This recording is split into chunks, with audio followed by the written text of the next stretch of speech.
watching GSTV UK. Keep watching.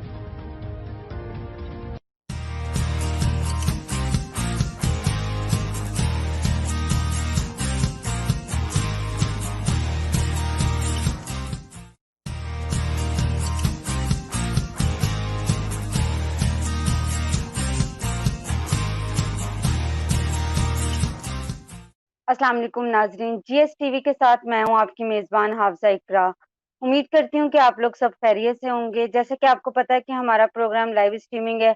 इसमें हम एक इनवाइट करते हैं गेस्ट को, जो हमें ज़िंदगी के मुख्तलिफ पहलू से आगाह करते हैं।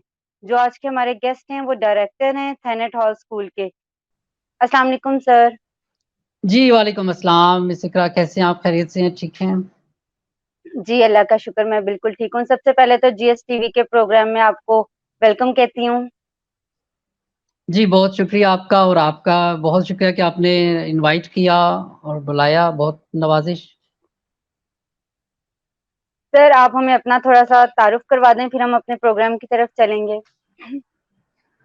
जी, एक तो जैसे आपने फरमाया कि मेरा ताल्लुक एक स्कूल से है। I am running A school इन लाहौर और गुज़श्ता कोई 25 ईयर्स से मैं स्कूलिंग में हूँ और स्कूल चला रहा हूँ मुख्तलिफ हवालों से मुख्तलिफ जगह पे और थैनेट हॉल ग्रुप ऑफ स्कूल्स जैसे कि आपने बताया। इसके अलावा स्कूलों की जो कुछ एसोसिएशंस है, all Pakistan private school federation, उसका मैं इन्फॉर्मेशन सेक्रेटरी हूँ। इसके अलावा भी मेरी डिफरेंट रहती है जी। टीचर्स ट्रेनिंग के हवाले से और पेरेंटिंग के हवाले से मेरे तो कुछ हैं एक्सपर्टीज यू कैन से। तो मैं इस पे भी बात करता हूँ, हमारे सेशंस होते हैं। एज़ यू नो दैट के कोविड की वजह से कुछ वो मौकूफ़ हैं, वो ज़रा इसी तरह से ऑनलाइन है, लेकिन हमारे बाकायदा सेशंस होते हैं। उसमें हम पेरेंट्स मुख्तलिफ जगह पे लोग बुलाते हैं और उसको हम पेरेंटिंग के हवाले से और टीचर्स ट्रेनिंग के हवाले से, उसमें कुछ हम अपनी खिदमात सरअंजाम देते हैं, कुछ अर्सा हो गया इसी फील्ड में। इसके अलावा लाइफ कोच आप कह सकते हैं और ज़िंदगी के हवाले से मुख्तलिफ लोगों की परेशानियाँ या दुःख या प्रॉब्लम्स बिज़नेस के हवाले से, घरेलू उनके मामलात हैं, तो उनके ऊपर भी लोग आते हैं और रहनुमाई लेते हैं और उनको गाइड करते हैं अपने बिसात के मुताबिक और अल्हम्दुलिल्लाह उसमें भी अच्छी खासी कामयाबी है और करियर काउंसलिंग के हवाले से भी बच्चों को गाइड किया जाता है। जो बच्चे यूनिवर्सिटीज़ से, कॉलेजेस से निकलते हैं या उसमें मौजूद होते हैं, तो उनका क्या आगे फ्यूचर होगा, उस हवाले से काम करते हैं, वर्किंग करते हैं और लोगों को गाइड करते हैं कि किस तरीके से आप अगर आप में क्या एबिलिटीज़ हैं, तो कौन-सी आपने फील्ड जो है ना वो अपनानी है। इसके अलावा मेरा सहाफ़त से भी ताल्लुक है जी। एक डिफरेंट जगहों पे सहाफ़ी सरगर्मियाँ उसमें भी कोशिश रहती है, बढ़-चढ़ के हिस्सा लेते हैं। इसके अलावा मेरे एक अकेडमी है मार्शल आर्ट्स की। वो मैं तकरीबन 4 साल से रन कर रहा हूँ एज़ अ उसका मैं यू कैन से कि पैटर्न चीफ मुझे कहते हैं वो। तो वो उसको मैं देख रहा हूँ और उसमें कोचेज़ हैं डिफरेंट नेशनल लेवल के हमारे पास कोचेज़ हैं और बच्चों को ताइक्वांडो हम सिखाते हैं। उसमें ना सिर्फ बच्चों को बल्कि बड़े भी आते हैं, छोटे भी आते हैं, जी। फीमेल्स भी होती हैं, तो वो अच्छा खासा अल्हम्दुलिल्लाह वो भी कोचिंग का एक सिलसिला जारी है। सर तो ये कुछ थोड़ा-सा ये जो आपने अभी खेल का का ये जो अभी आपने खेल का बताया ताइक्वांडो, बाज़ लोगों को नहीं पता इनका और कुछ को पता होगा, तो इस हवाले से आप थोड़ा-सा क्लियर करें कि क्या गेम है और ये जी बच्चों ये की बेसिक नशो-नुमा के लिए कैसी है? जी, ताइक्वांडो बेसिकली कोरियन गेम है और जैसे कि ये कराटे होती थी या निंजा और इस तरह से मार्शल आर्ट्स की है और इसको खुद अपने दिफाई सलाहियत अपनी बढ़ानी और अपने free hand without any weapon, without any कोई भी किसी चीज़ के बिना अपने जान का तहफ़्फ़ुज़ एक तो उसमें ये इसका पहलू है। दूसरा फिज़िकल फ़िटनेस उसमें आ जाती है कि किस तरह से स्मार्ट रहा जा सकता है, ये इसमें आ जाता है। तो हमारे पास बहुत कम एज के बच्चे भी आते हैं, उसमें वो अपना स्टार्ट करते हैं, आगाज़ करते हैं और ये बेसिकली कोरियन है और ये दुनिया में बहुत मकबूल है और पाकिस्तान में भी इसका वैसे तो पहले इतना नहीं था, अब काफ़ी ट्रेंड बन रहा है। लोग पेरेंट्स जो हैं इसकी तरफ कायल हो रहे हैं, माइल हो रहे हैं और ये समझते हैं कि ये बच्चे अगर ये करेंगे तो उनके लिए अच्छी ये गेम एक्टिविटी है। ठीक है सर, इंशाल्लाह इस पे हम एक फिर प्रोग्राम पूरा करेंगे जिसमें सारी इससे डिटेल्स आपसे पूछेंगे। आज हम आपसे बच्चों के हवाले से बात करेंगे कि बच्चों की अच्छी नशोनुमा के लिए पेरेंट्स को क्या करना चाहिए जी बिहेवियर के हवाले अच्छी से। यस अच्छी नशोनुमा जो है वो मुख्तलिफ पहलू हैं। बच्चे के हवाले से या इंसान के हवाले से मुख्तलिफ चीज़ें हैं। सबसे पहले बुनियादी चीज़ ये है कि हम इंसान को 2 तरह से लेते हैं। एक तो फिज़िकली जो हम नज़र आते हैं, क्या वो हम फिज़िकली फिट हैं? एक तो बच्चों के हवाले से या किसी भी इंसान के हवाले से ये है कि जो अपैरेंटली जो नज़र आता है, उस चाको-चौबंद होना, सेहतमंद होना, हेल्थ के ज़िंदगी के तमाम जो अमूर हैं उसको एक्टिवली परफॉर्म बच्चा कर रहा है। एक तो ये उसका फिजिकल है और दूसरा उसका मेंटली उसकी ग्रोथ है। तो दोनों ही अहम हैं। अगर बच्चा फिजिकली बहुत फिट है लेकिन मेंटली फिट नहीं है तो ऑब्वियसली ये भी ठीक नहीं है। अगर एक बच्चा बहुत ज़हीन है, बहुत ज़्यादा मेंटली ज़बरदस्त है, शार्प है, नंबर भी लेता है, बहुत ज़हीन है, लेकिन वो फिजिकली कमज़ोर है तो ये भी दुरुस्त नहीं है। तो नशो-ओ-नुमा का अगर आपने पूछा तो ऑब्वियसली इन दोनों चीज़ों की बहुत अहमियत है और इसमें as a parents, as a teacher, as a society हमने बच्चों की इस तरीके से नशो-नुमा ऐसी तरबियत करनी है कि वो दोनों पहलुओं में ज़बरदस्त हो जाएँ, परफेक्ट हो जाएँ, बेहतरीन हो जाएँ और जैसे ही अगर बच्चा छोटी उम्र का है और ये कब से आगाज़ होती है अगर ये इसको देखा जाए तो फ्रैंकली स्पीकिंग एक तो ये है कि ये तो बहुत पहले ही एक तो बच्चे की पैदाइश से ही शुरू हो जाते हैं मामलात, उसकी ट्रेनिंग, उसकी तरबियत, उसकी नशो-नुमा और बल्कि उससे पहले भी शुरू हो जाती है, ये भी अब साबित हो चुका है। दूसरी ये चीज़ है कि जो माहौल दिया जाएगा, जो बच्चे को माहौल मिलेगा, उसी तरह से बच्चा जी जी वो ग्रो करेगा और माहौल में हम ये समझते हैं कि जी ऐसा उनको माहौल दे दिया जाए, जो उसका इर्द-गिर्द का माहौल है, वो मैटर करता है। लेकिन जो वो दूसरी चीज़ें हैं, जो बिहेवियर्स हैं, वो भी माहौल में आता है। मिसाल के तौर पे मदर का क्या बिहेवियर है, फादर का क्या बिहेवियर है बच्चे के साथ। मैं बहुत छोटे बच्चे की बात कर से आगाज़ की और ये आगे तक जाता है। सोसाइटी का क्या बिहेवियर है और उसके बहन-भाइयों का क्या एक बच्चा झूले में पड़ा है, कॉट में पड़ा है, उसके साथ क्या बिहेवियर अपनाते हैं घर वाले। अगर तो वो इग्नोर करते हैं उसको, वो बेचारा पड़ा रहता है, मेट के हवाले है या कुछ तो उसकी नशो-नुमा आपने क्योंकि नशो-नुमा की बात की, वो और तरह की होगी। अगर बिल्कुल एक ऐसा बच्चा है कि जो जिसको बहुत लोग आप जैसे देखते हैं कि जो बच्चा पहले घर का पहला बच्चा होता है, उसको सब बहुत प्यार करते हैं, उठाते हैं, बिल्कुल सारा ऐसा कुछ ही है। करते हैं। तो वो जो जैसे-जैसे उसके साथ बिहेव करते हैं, उसके उसके जो हैबिट्स हैं, वो डेवलप होती है उसी तरह से। आप देखते हैं, आप कहते हैं जी ये बच्चा बहुत लाडला है जी, ये बच्चा बहुत शरारती है जी, ये बच्चा बहुत ज़्यादा नॉटी है जी, ये बच्चा इसमें ये लड़ता-झगड़ता बहुत है। ये वो बिहेवियर्स हैं कि जो हम उस बच्चे को देते हैं और उसकी सूरत में वो उसके बिहेवियर्स रिएक्शन के तौर पे डेवलप होते हैं। तो ये बुनियादी चीज़ें हैं कि किसी भी इंसान की शख्सियत जो है, उसका बनना आगाज़ से ही स्टार्ट हो जाती है। तो उसको रफ़्ता-रफ़्ता बैरूनी माहौल, अंदरूनी माहौल वो सारा उसको बनाता है। जी। बिल्कुल सही, आपने ऐसे ही कहा, ठीक है सर। हमें बच्चों की हेल्थ के लिए क्या करना चाहिए? कोई स्टडी के साथ कोई हेल्दी चीज़ के लिए हमें क्या करना चाहिए सर? जी, बहुत अच्छा क्वेश्चन है और आजकल की मदर्स ख़ास तौर पे इस हवाले से बहुत परेशान भी हैं और सोचती भी हैं क्योंकि हमारा अब तो ख़ैर कोविड का एक 6 मंथ का गैप आया है इस वक़्त हम सितंबर में बात कर रही हूँ तो ये ऑब्वियसली मार्च से इसका है। तो पूरी दुनिया में इस वक़्त सिचुएशन डिफरेंट है कि इसके इस वक़्त सर्कमस्टेंसेस डिफरेंट हैं। लेकिन इसको एज़ अ जनरल हम बात करें तो बहुत ज़्यादा मदर्स पेरेंट्स जो है, फादर जो हैं और टीचर जो है, सोसाइटी जो है, वो सिर्फ़ और सिर्फ़ देखते हैं उसकी एजुकेशन को, उसके नंबर्स को, उसकी के क्या उसकी पोज़ीशन आती है, इस चीज़ों को देखती है। जो उसकी बाकी चीज़ें हैं, आपने हेल्थ की बात की और उसकी हैबिट्स के हवाले से, वो बहुत अहम है। एक बच्चा बहुत अच्छा पढ़ता है, बहुत अच्छे मार्क्स लेता है, वो पढ़ लिख गया है, बहुत आगे गया है, लेकिन अगर उसकी शख्सियत के पहलू कुछ रह गए हैं, जो अभी जिनमें कुछ कमियाँ रह गई हैं, तो फिर या तो पेरेंट्स जिम्मेदार हैं या टीचर जिम्मेदार हैं या फिर सोसाइटी जिम्मेदार है, वो देखना होगा। आपने हेल्थ की बात की है, बहुत ज़्यादा ज़रूरी है कि बच्चा खेले। खेल-कूद बच्चे के लिए इंतहाई ज़रूरी है। अगर मैं इस पे थोड़ी-सी बात करूँ, खेल से क्या होता है? अगर आप इसी गेम को ले लें, ताइक्वांडो को या क्रिकेट को ले लें या फुटबॉल को ले लें या हॉकी को ले लें, हमारे यहाँ नहीं खेला जाता है। बहुत से गेम्स हैं पूरी दुनिया में जो बहुत अच्छे लेवल पे खेले जाते हैं, पाकिस्तान में वो नहीं खेले जाते, यहाँ इतना उसका रुझानात नहीं है। उसकी बहुत सी रीज़न्स हैं, एक तो ये है कि हमारे पास उस तरह से ग्राउंड्स नहीं है, स्कूल्स के अंदर वो फैसिलिटीज़ नहीं है। जो बच्चे के अंदर सलाहियत है वो हम भांप ही नहीं पाते, क्योंकि जैसे मैंने पहले अर्ज़ किया कि सारे का सारा फ़ोकस जो है वो उसके नंबरों की तरफ होता है, उसकी पोज़ीशन की तरफ होता है।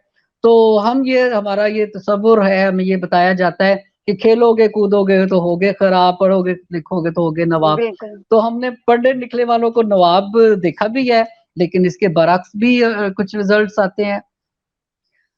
मैंने ये जो बात की कि खेलने कूदने में उसका क्या होता है, उसके क्या उसके बच्चे के ऊपर असरात होते हैं। देखिए, मिसाल के तौर पर अगर एक बच्चा क्रिकेट खेलता है, तो जैसे मैंने अर्ज़ किया कि अब वो अपॉर्च्युनिटीज़ नहीं है जो पहले किसी दौर में थी, जैसे कि मैदान खुले थे, हम अपने बचपन में खेलते थे।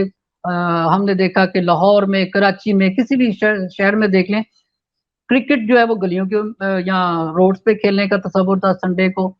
तो चले वो तो गलत था, रॉन्ग था, क्योंकि प्लेटफ़ॉर्म उनके पास मौजूद नहीं था, मैदान मौजूद नहीं था, लेकिन बहरहाल खेला जाता था। आज से कुछ अर्सा पहले बच्चों की एक्टिविटीज़ होती थी। अब अगर बच्चा क्रिकेट खेलेगा तो वो क्या टीम बिल्डिंग सीखेगा।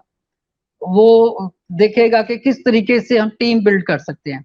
बच्चा क्या सीखेगा? बच्चा बर्दाश्त करना सीखेगा। उसने स्कोर करना है, उसने पता है कि मैंने स्कोर करना है, वो पहली गेंद पे बोल्ड हो गया है। ठीक है? उसके अंदर एक आया कि वो हारना सीखता है।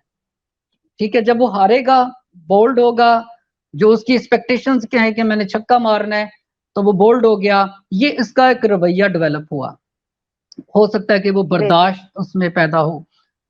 इसी तरह से जैसे मैंने बात की टीम बिल्डिंग, लोगों के साथ मिल के कैसे रहना है, टीम बिल्ड कैसे करनी है। अगर तो कैप्टन है, तो अपनी टीम को कैसे उसने कमांड करना है। अगर तो वो टीम के अंदर एज़ अ प्लेयर है, तो मैंने अपने कैप्टन को कैसे ओबे करना है। और जहाँ पे मुझे फील्ड पे खड़ा किया, तो वो जो फील्ड में खड़ा होगा, तो वो सोसाइटी में जब बड़ा होके जाएगा और उससे जब उसका बॉस कहेगा कि तुमने ये ड्यूटीज़ हैं, अगर उसने क्रिकेट खेल ली होगी तो उसमें वो आ जाएगा, yes I have to obey my boss, मैंने उसकी बात माननी है। जो टीम, तो ये क्रिकेट के, फुटबॉल के, हॉकी के, ये जिम्नास्टिक के, ये इतने ज़्यादा फ़ायदे हैं कि हम इसको समझ नहीं पाते बिहेवियर्स को डेवलप करने के लिए। इसी तरह से जो अब हमारे बिल्कुल सबसे स्कूल्स में गेम नहीं है, कुछ भी नहीं है, सिर्फ़ बच्चे जाते हैं, स्टडी करते हैं और आ जाते हैं। उनके लिए कोई खेलने के लिए कोई ऐसी एक्टिविटी नहीं है बिल्कुल, अब। बिल्कुल, बिल्कुल दुरुस्त फरमा रहे हैं और ये इंतहाई ज़रूरी है। और ये मैं ऐसे कहता हूँ, ये सोसाइटी का डिलेमा है, ये बहुत बड़ा अलमिया है। हम बच्चों को क्यों नहीं दे अच्छा, हो सकता है कि छोटा बच्चा हो, वो बहुत बड़ा फुटबॉलर बन सकता हो सकता है कि वो बहुत अच्छा बॉक्सर बन सकता हो। और आप ये देखें कि अल्लाह ताला ने कितनी सलाहियत दी है, हमें नहीं पता। अच्छा, बाज़ दफ़ा हम फ़ुज़ूल तरीन काम समझते, किसी चीज़ को समझें, जैसे कि बॉक्सिंग है। अब एक मुक्का मारना, एक माँ समझती है कि ये गलत है, ये इसका क्या फ़ायदा? अब वो बंदा जो है वो मुक्के मार-मार के माइक टायसन बन गया, मोहम्मद अली क्ले बन गया, इतने बड़े-बड़े नाम पैदा हो गए सिर्फ़ उसी के साथ। इसी तरह से क्रिकेट में नाम पैदा किया, पाकिस्तान के इतने बड़े प्लेयर हैं, उन्होंने पूरी दुनिया में वज़ीर-ए-आज़म बन गए हमारे क्रिकेट खेल के। तो ये बात है कि जो बिल्कुल, कोई भी काम अच्छा या बुरा नहीं होता, उसके अंदर सलाहियत जो है वो पैदा होती है, लीडरशिप क्वालिटी आती है। देखिए कि हमने अपने बिल्कुल, देखा कि कैप्टन बने, उन्होंने उनमें लीडरशिप क्वालिटी थी, वो बढ़ते-बढ़ते वज़ीर-ए-आज़म पाकिस्तान बन गए। इसी तरह से, बिल्कुल सही।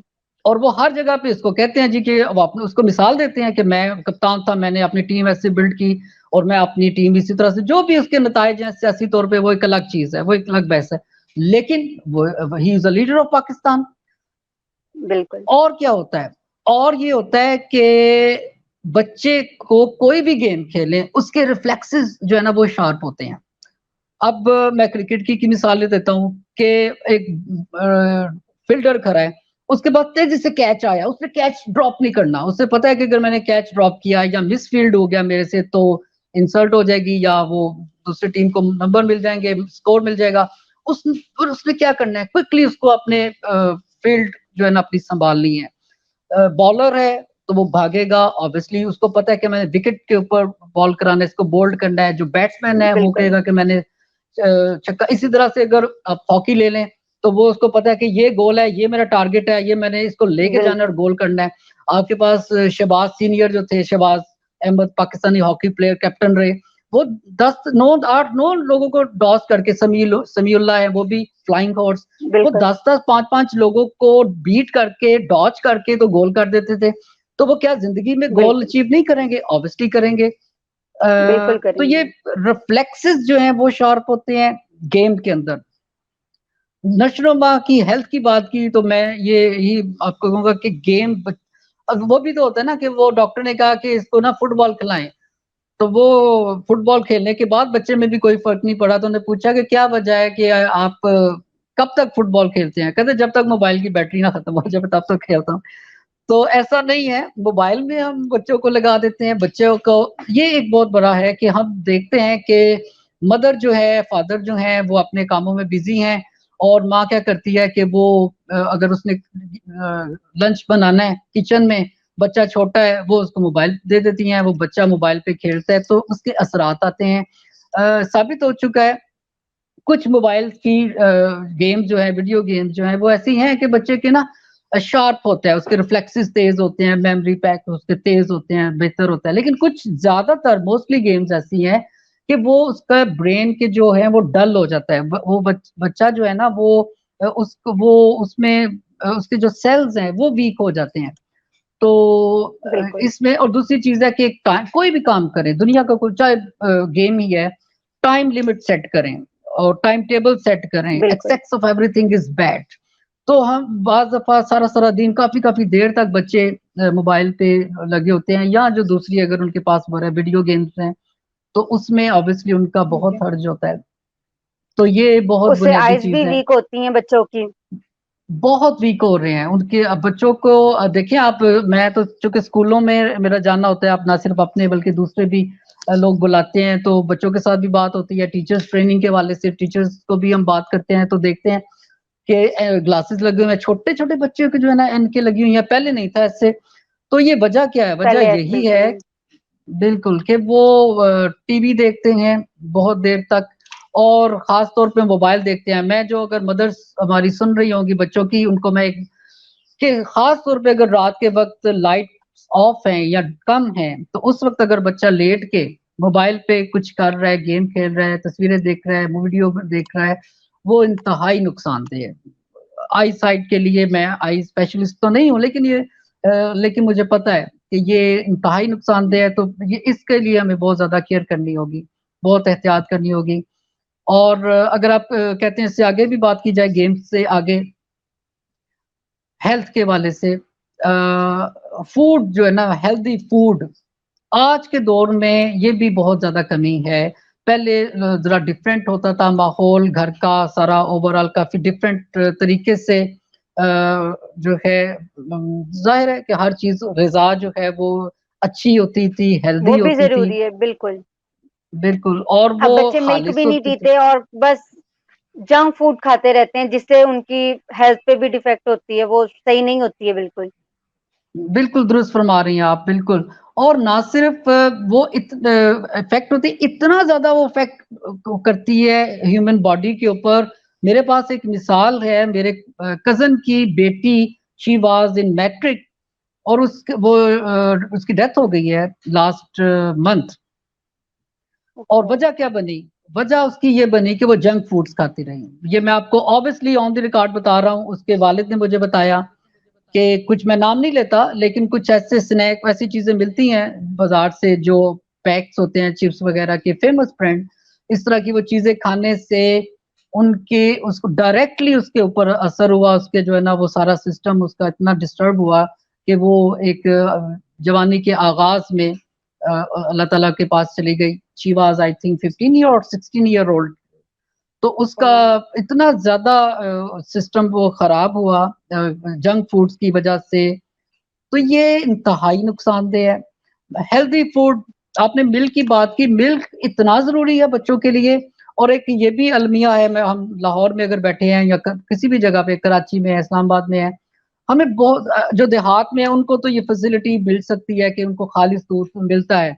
लेकिन जो कैपिटल सिटीज़ में है, जो लोग हैं, हम लाहौर पंजाब का कैपिटल है, कराची है, जी बिल्कुल। यहाँ पे क्योंकि पॉपुलेशन बहुत ज़्यादा है, ओवर पॉपुलेटेड सिटीज़ हैं, यहाँ पे हेल्दी चीज़ें नहीं मिलेंगी। फ्रूट जो है अब बहुत अच्छा फल है, हमारा फलों का बादशाह है, गर्मियों का आम, मैंगो, बच्चे बहुत शौक से खाते हैं, लेकिन उसके ऊपर वो केमिकल डालते हैं। बहुत से ऐसे फूड्स हैं जिसके ऊपर वो इंजेक्शंस जो है ना वो लगा के उनको मीठा किया जाता है। इस तरह की चीज़ें हैं, इस पे सदाकत कितनी है या जो कुछ भी है, लेकिन बहरहाल बात करने की है कि हमें एहतियात करनी होगी। मिल्क बहुत ज़रूरी है। और सबसे बड़ी बहुत आगे की बात, इसके चीज़ों के साथ-साथ बुनियादी चीज़ ये है कि मैं तो असेंबली में बच्चों से पूछता हूँ, जहाँ कहीं भी जाता हूँ, बात करता हूँ जी कि कौन-कौन नाश्ता करके आया हुआ है? तो वो मैं बच्चों से पूछता हूँ, वो हैंड रेज़ करते हैं। अक्सर बच्चे नाश्ता नहीं करके आते। एक तो हेल्दी फूड अवेलेबल नहीं है। अगर अवेलेबल है, तो ये है कि वो टाइमिंग ठीक नहीं है। आजकल कोविड में ये हुआ कि बच्चे घरों पे थे, टाइमिंग सोने जागने की डिस्टर्ब है, नाश्ता 2 बजे हो रहा है, रात सारी जाग रहे हैं। जो कुदरत ने जो दे दिया, नेचर ने जो दे दिया टाइमिंग, दुनिया भर के लोग जो है, आप चले जाएँ, इंग्लैंड में चले जाएँ, आप कनाडा में चले जाएँ, अमेरिका थोड़ा-सा डिफरेंट है। चाइना, जापान, इन कंट्रीज़ में भी ये जो एडवांस कंट्रीज़ हैं, जो तरक्की याफ्ता मुल्क हम जिनको कहते हैं, उनमें टाइमिंग्स बिल्कुल परफेक्ट है। वो टाइमिंग्स को फॉलो करते हैं। पूरे यूके में चले जाएँ, वहाँ पे लोग हैं जो हमारे रहते हैं, वो बताते हैं कि वो टाइमिंग मार्केट्स का एक टाइम है। एक शाम के बाद, रात के बाद वो मार्केट्स क्लोज़ हो जाती हैं। सुबह अर्ली उठते हैं, सुबह-सुबह सभी दुनिया के भर के लोग उठते हैं। ये हमारे मज़हब ने हमें सिखाया। दुनिया भर के जानवर जो परिंदे हैं, वो सुबह-सुबह उठ जाते हैं, शाम को घरों को लौट जाते हैं। तो हमने पेरेंट्स ने एज़ अ पेरेंट्स जो मेरी बात सुन रहे हैं, ये ख़्याल रखें कि अगर तो हमने अपने बच्चों को कामयाब बनाना है, तो उनकी हमें टाइमिंग का भी ख़्याल रखना है और ये हम इसको इग्नोर नहीं कर सकते। इसको अगर हम इग्नोर करेंगे तो हमारे बच्चे की शख्सियत वो नहीं बन सकती कि जो हम बनाना चाहते हैं। वो ज़िंदगी में अगर कामयाब हम देखना चाहते हैं, तो उसके लिए ज़रूरी है कि वो इन चीज़ों का ख़्याल रखा जाए, नेचर के करीब आएँ, नेचुरल चीज़ें खाएँ, सब्जियाँ बच्चे खाएँ, फल खाएँ, इस तरह की चीज़ें खाएँ और टाइमिंग अपनी सेट रखें, गेम्स करें और कॉम्पिटिशन्स करें। 2-3 बहन-भाई हैं घर में, तो हम याद है हम छोटे बचपन में हमने बहुत सी ऐसी गेम्स की, जो पहले एक दौर था, हम एक-दूसरे को पकड़ते थे, बच्चे भाग रहे हैं, एक-दूसरे को पकड़ते हैं, अब वो कम हो गया है। अब उस तरह से ट्रेंड नहीं रहे। वो अब उसकी जो है ना मोबाइल ने और दूसरी चीज़ों ने ले ली है। तो ये इस तरह के कॉम्पिटिशन करें, लॉन्ग जंप के कॉम्पिटिशन देखें, अगर 2-3 मरले का घर भी है, एक रूम के अंदर भी आप एज़ अ पेरेंट अपने बच्चों को ये करवा सकते हैं कि लाइन लगा दी वहाँ पे और कौन लॉन्ग जंप करता है, ठीक है? ये गेम्स हो सकती हैं। टीचर्स जो है वो अपने क्लास के अंदर ये करवा सकते हैं, स्कूल की ग्राउंड्स के अंदर ये काम हो सकता है। ये चीज़ें बहुत ज़रूरी हैं, इनके ऊपर काम होना जो है ना वो बहुत ज़रूरी है। जी। ठीक, बहुत शुक्रिया सर, हमारे प्रोग्राम का टाइम खत्म हो रहा है, इंशाल्लाह फिर आपको इनवाइट करेंगे हम। आपका बहुत-बहुत शुक्रिया, आपने अपना कीमती टाइम हमें दिया। आपका बहुत शुक्रिया जी, आपने जो है ना इनवाइट किया और इंशाल्लाह हम बात करते रहेंगे और अपनी भी इस्लाह करते रहेंगे और कोशिश जारी रखेंगे।